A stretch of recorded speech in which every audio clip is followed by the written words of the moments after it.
स्वाद जरा कम भी हो तो चूंकि मेहनत हमने की है, हमने बनाया है, उसे अपना बनाया हुआ भोजन बहुत ही मिष्ट स्वादिष्ट लगता है। गन्ने को चूसने में कुछ स्वाद अलग ही आता है, और चूसना ना पड़े इसके लिए रस निकलवा करके पी लें तो रस पीने में भी स्वाद आता है, लेकिन रस का स्वाद तो आता है, लेकिन अपनी मेहनत का स्वाद नहीं आ पाता। युग के आदि में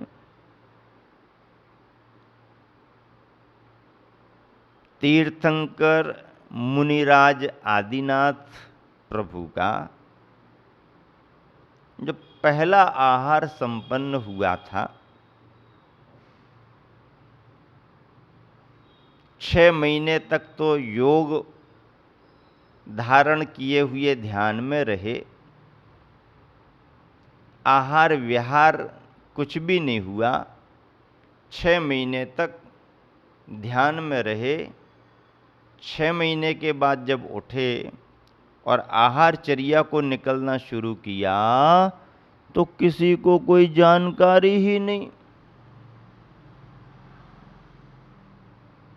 कोई समझ ही नहीं पा रहे कि प्रभु क्यों आ रहे नगरी में,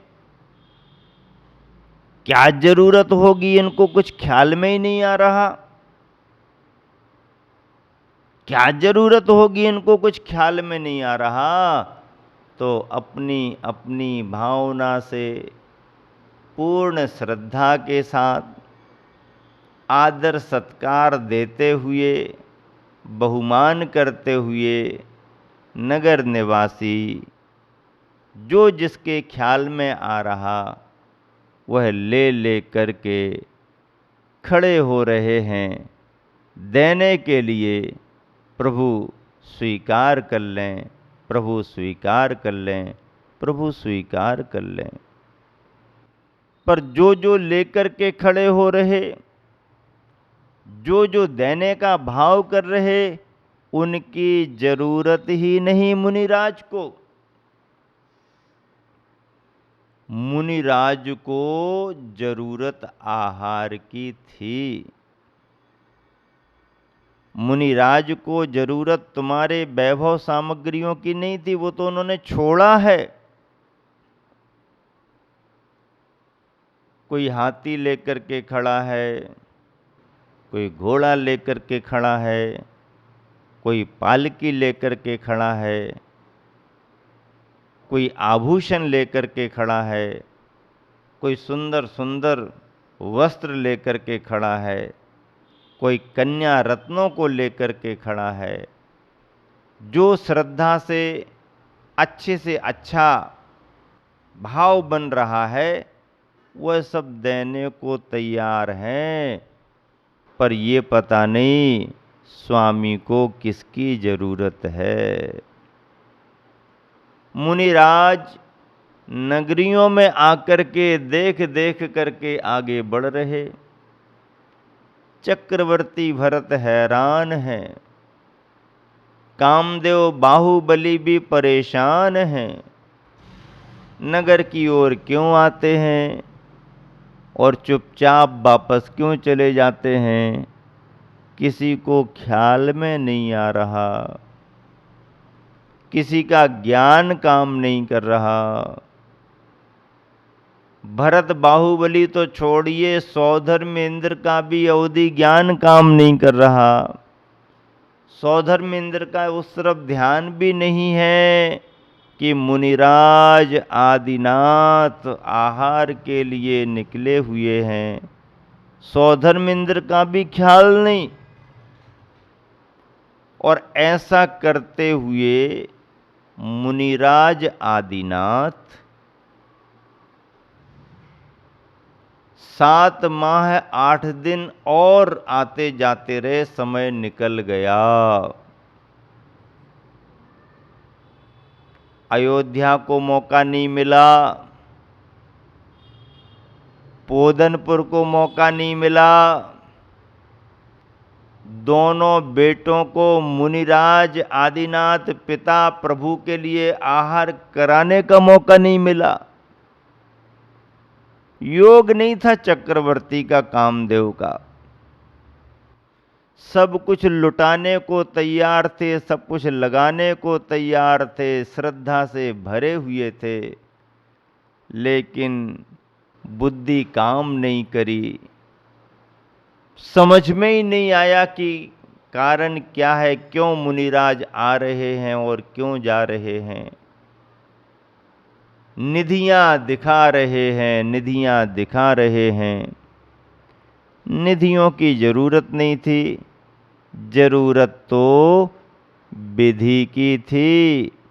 निधि की जरूरत नहीं, जरूरत किसकी थी?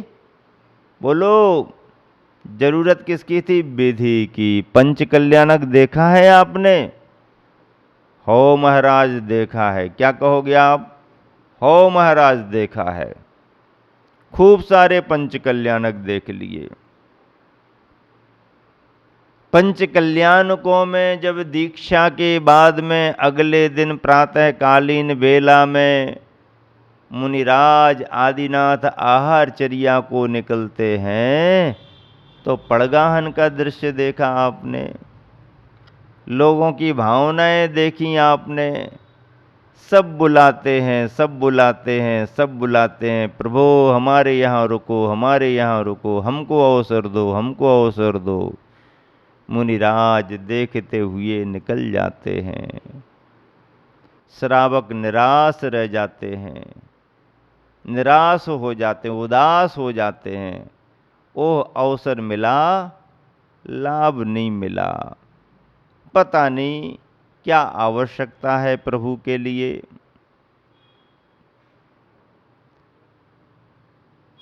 पंच कल्याणकों में ऐसे अवसरों पर इन दृश्यों की व्याख्या भी की जाती है, उनका महत्व भी बतलाया जाता है, मुनिचर्या का महत्व बतलाया जाता है, श्रावक का धर्म बतलाया जाता है, और कभी कभी कोई प्रतिष्ठाचार्य, विद्वान अथवा कोई वक्ता अपनी बात रखते हैं उस समय, और समाज के पुण्य योग से मुनि महाराज जी भी उस चर्या का महत्व दर्शाते हैं।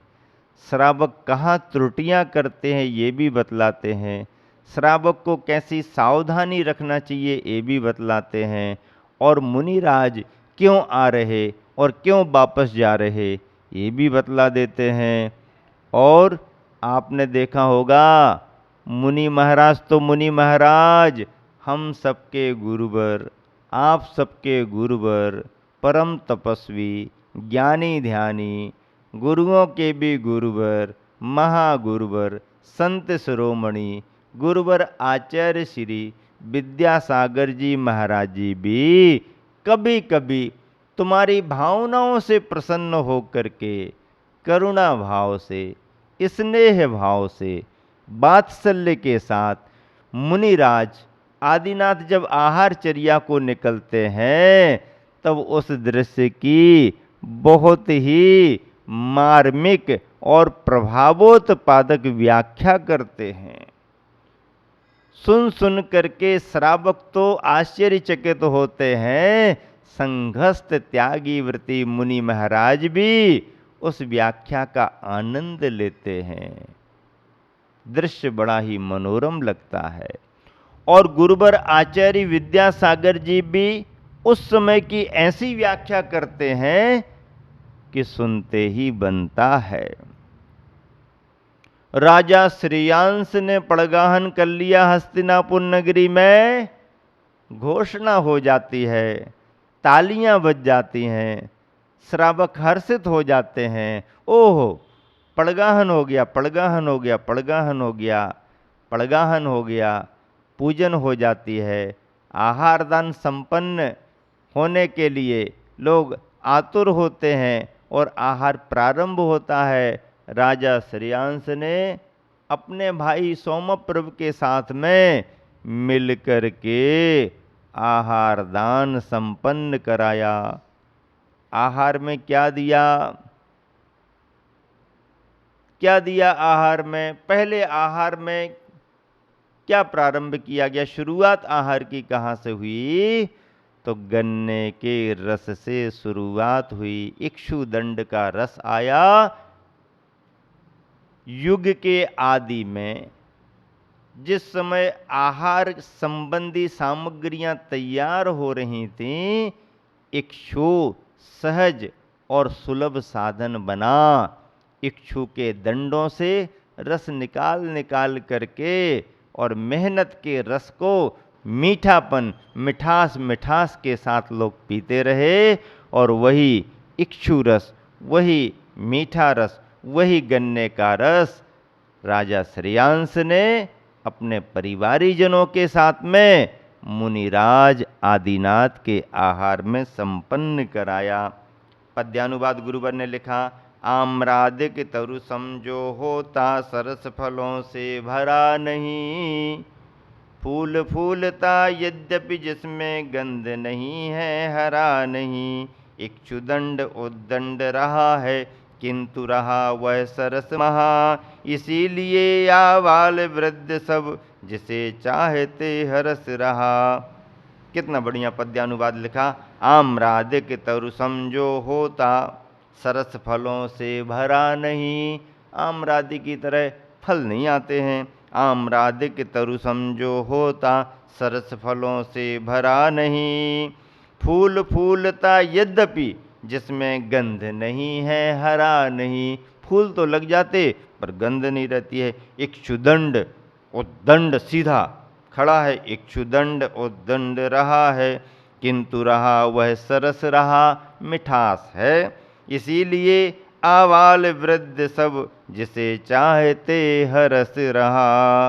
आवाल वृद्ध जिसे चाहते हैं वह हरस है और उसे सभी पसंद करते हैं। बंधुओं,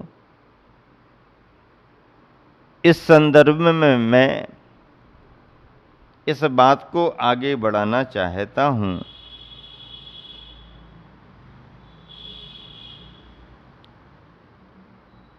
कि सरस व्यक्ति ही सारवान माना गया है। सरस की कीमत हर जगह है। नीरस का कोई महत्व नहीं, रूखेपन का कोई महत्व नहीं। अपनी जिंदगी सरस होनी चाहिए। एक विचारक ने लिखा कि यदि तुम्हारे जेब में पैसा नहीं है, क्या लिखा? अगर तुम्हारे जेब में पैसा नहीं है तो तुम जिह्वा में मिठास लेकर के चलो। अगर तुम्हारे जेब में पैसा नहीं है तो कोई बात नहीं, पैसों से काम बनता है। पैसा लेकर के गृहस्थों को चलना पड़ता है। पैसा साधन सुविधा दिलाता है। पैसा नहीं होने पर परेशानियां गृहस्थों को आती, ये बात सही है। पर यदि मान लो किसी परिस्थिति में तुम्हारे पास पैसा नहीं है और तुम्हें अपने काम दूसरों से बनाना है, तो तुम्हारे जेब में पैसा ना हो तो कोई बात नहीं, जिह्वा में मिठास लेकर के चलो।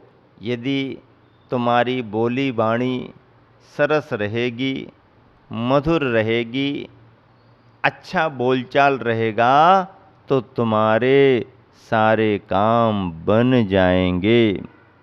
बल्कि इससे उल्टा भी देखने में आता है। क्या देखने में आता है?